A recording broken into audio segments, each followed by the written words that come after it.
Apenas esta conversou com a prima Margarida, fez todo o possível para induzi-la a vestir o hábito das Ursulinas. E o tio também insistiu muito nesse sentido. Olha que coisa interessante, né? A família manda ela para outra cidade para ver se ela desiste, né, de tomar o hábito. Ela acaba encontrando uma prima, né, que a estimula, né, a tomar o hábito das Ursulinas. Mas a nossa santa queria fazer-se religiosa unicamente por amor de Deus e não por considerações humanas.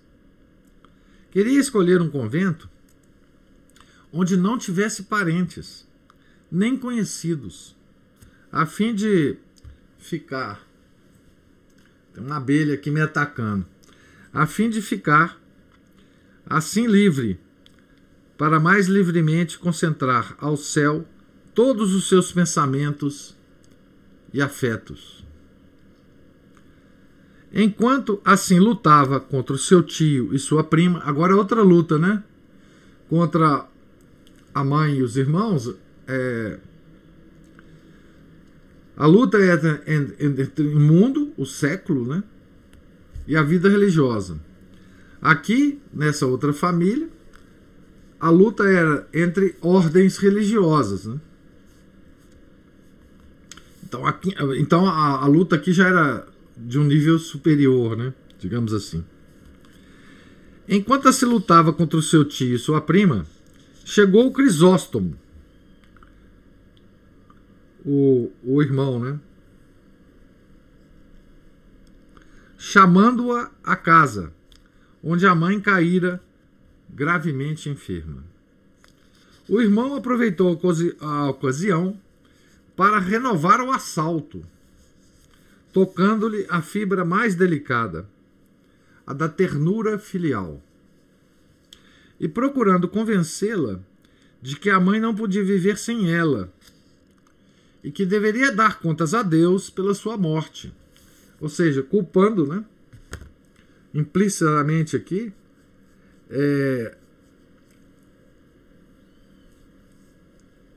Margarida da morte da mãe. Vocês imaginam a pressão que essa moça não estava sentindo, né?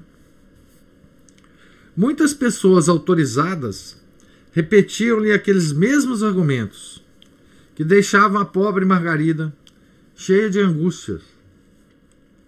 Consagrava imenso amor à sua progenitora e por ela sacrificaria 1000 vezes a sua própria vida. Abalada tão fortemente pela voz da consciência e do amor filial, prostrou-se aos pés do crucifixo, chorou amargamente e suplicou-lhe viesse em seu auxílio e lhe concedesse a graça de cumprir a promessa que fizera de entrar em religião. Aqui temos também uma prática muito comum dos santos, né? Em qualquer grande dificuldade por que passa os santos, eles sempre recorrem, não como último recurso, mas como o primeiro recurso, né, a se prostrar diante de Nosso Senhor crucificado e pedir luzes, pedir esclarecimento. Um exemplo que a gente pode seguir, né? Esse exemplo não custa nada. Esse é um dos exemplos que a gente pode seguir tranquilamente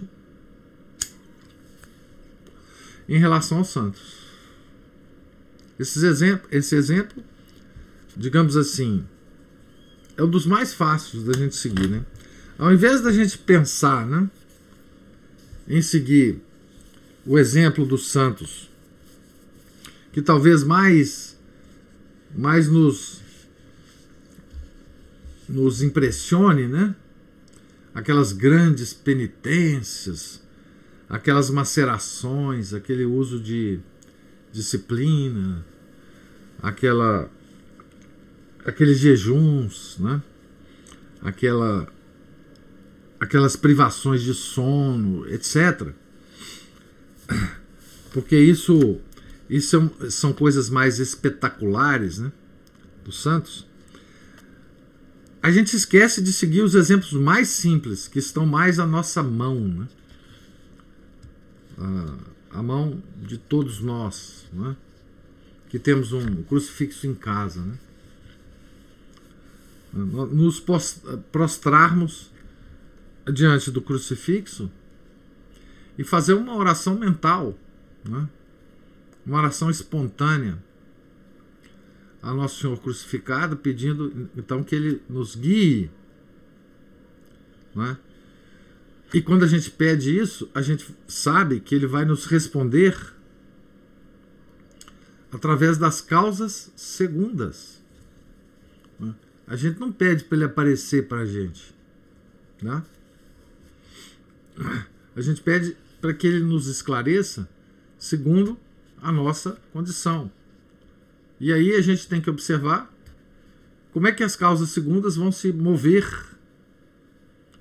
como é que elas serão movidas por Nosso Senhor para nos esclarecer, né? Pedir tudo, podemos pedir tudo, né? Qualquer tipo de esclarecimento, né? Para as nossas confissões, para os problemas que a gente enfrenta na vida, para os problemas profissionais, familiares, etc. Isso está na nossa mão, né? As grandes penitências, etc., não estão na nossa mão, né? Porque a gente enfim, é muito difícil para nós, né, fazermos isso, né? Mas esses simples 5 minutos do dia, né, para a gente sentar diante do crucifixo e pedir orientação, isso nós todos podemos fazer, né? E esse é um exemplo geral dos santos, né? Absolutamente geral. Todos os santos fazem isso, né?